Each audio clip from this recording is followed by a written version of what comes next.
Italian Wine Podcast. Chin Chin with Italian wine people.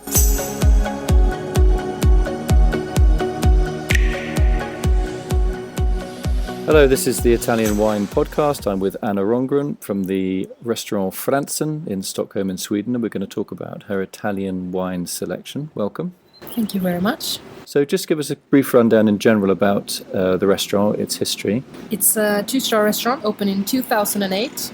We are actually now relocating to a new venue, so we'll open in late summer this year. So we've been planning the reopening for almost a year, so I can assure you that I've bought a lot of Italian wines since we closed. So how big is your list in terms of the number of wines and how much of it is Italian? Well, when we closed, we had about 250 different articles. Now when we reopen, we will have 700. And of course, France is the biggest country, but Italian comes second. So I will probably have around 60 different Italian wines when we open. So you have a monopoly system in Sweden. How difficult is that to get the Italian wines that you want to stock? Well, it's actually very hard because I can only buy through Swedish importers.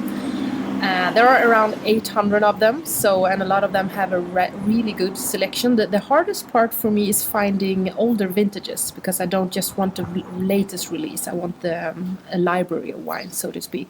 So that's basically the hardest part. And also finding the new interesting producers, because Systembolaget or the monopoly, they only bring in what they've always brought in my opinion, my humble opinion. So yeah, it's not as easy as I would have wanted it to be. So what are your specialities from Italy in terms of the wine list? I would say Piemonte is the biggest region for sure, and I would say Barolo is the biggest on that one. But I've actually just recently discovered some wines from Gattinara that was really good. I'm so excited about them. I'm gonna sell them like the first week, I think. Tuscany is big, of course. I usually have like a Barolo or a Brunello di Montalcino on my wine pairing menu. That happens very often. But I also try to find wines from Sicily, both red and white. So actually what has grown bigger since we closed the restaurant is the white selection of Italian whites. We had like 0 before, and now I have maybe 10 different. So where are these white wines coming from? Sicily, Marche. I think that's Sicily and Marche. So you mentioned wine pairing. What are successful matches with Swedish food and Italian wine?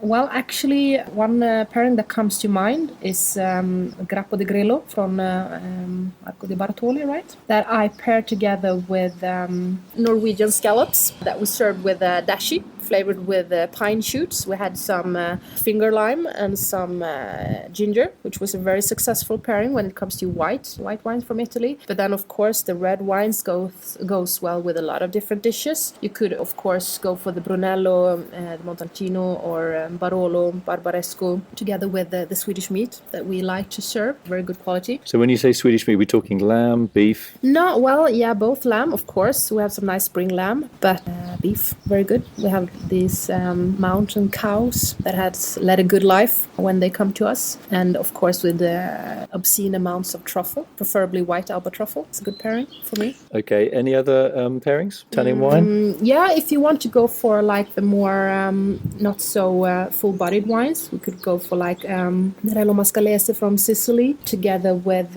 we usually serve like blood duck that we serve together with hazelnuts and some dates and some cinnamon from somewhere in the far Middle East. That's a very good combination as well, because you need the elegance and you need like the red fruit together with that kind of meat. Very good. So when you do a tasting, do people come in saying, right, I only want Italian wine and Italian food, Italian style food, or do they let you choose? How does it work? What's the mechanism? Well, they always let me choose. No, but I think when they come to my type of restaurants, since it being a fine dining restaurant, they have great faith in me and my knowledge.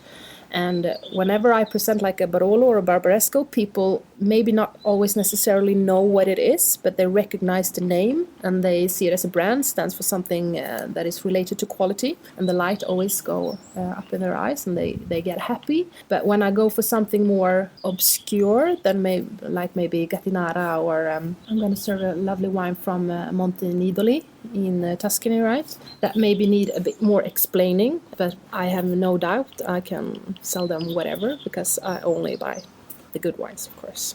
Do you think Italy is an exciting offer to make to your consumers, or people very stuffy and just give me something French? No, people like Italian wines for sure. Yeah, it's a big market in Sweden. Obviously, the Swedish consumers love the Amarone and the Ripasso style wine, but no, we love Italian wines. I think if you look at the Swedish market as a whole, I think we have Spain, South Africa, and Italy as the most common countries that we buy wine from. So it's bigger than France, actually. I know you got a monopoly system, but how can Italian producers up their game and get more wines into Sweden? We'll go for organic. There's a big demand for organic wines, both from the consumer perspective, but also from us sommeliers. The knowledge is growing bigger for that kind of wine. So we want organic. We want something that is farmed with the respect of nature, because we feel, or at least I feel, like those kinds of wines are the ones that I stand for. I like to serve, and that goes well with food as well. So I think that's the way to go, organic. Yeah, Italy, by the way, is one of the world's biggest producers of organic wines.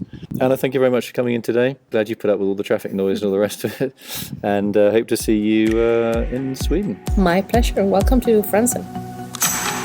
Follow Italian Wine Podcast on Facebook and Instagram.